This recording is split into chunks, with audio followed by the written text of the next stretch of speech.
Hi everyone, welcome to our second video. So in this video, I'm going to show you how to set up member questions.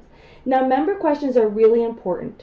So what a member question is that when they are invited to the group or request to join your party group, a few automated questions are going to come up and they're going to help you figure out if this is someone that should be in the group. Now, I use this as an example all the time. My Mary Kay unit is called the Wonder Women. And of course, Wonder Woman is a popular name, right? So every once in a while, I'll get someone requesting to join the group, but they're not one of my team members or one of my team members.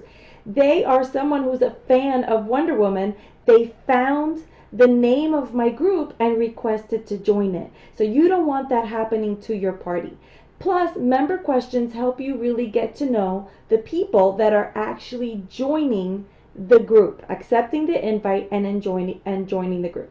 Okay, so let me show you how it works.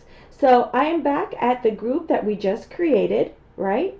And this column over here is basically kind of your dashboard. It's like your control panel, okay? So I'm going to scroll down to where it says member questions, and I'm going to click on that. And then I'm going to click on add a question right here on the blue button. Now, it doesn't let you know this at first, but the maximum amount of questions that you can ask is 3 questions. Now, eventually you can come up with your own questions, but I'm going to share with you the questions that I've created. So, the first question is, welcome to the virtual party, exclamation point. Who invited you so that we can thank them? Or thank her, sorry, question mark. All right, then over here, after I type in the question in this box, I'm going to click this drop down menu and I'm going to click written answer, because it's not a multiple choice, it is a written answer. They're going to write out who it was that invited them, and then I'm going to click save. And there you go, there's question 1. Okay, now I'm going to create a second question. My second question is, have you ever used Mary Kay? If so, when? And once again, I'm going to do written answer.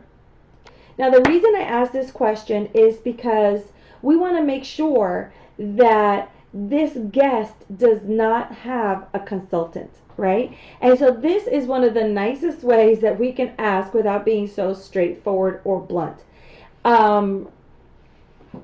You can also say, have you ever used Mary Kay? If not, what skincare do you use now?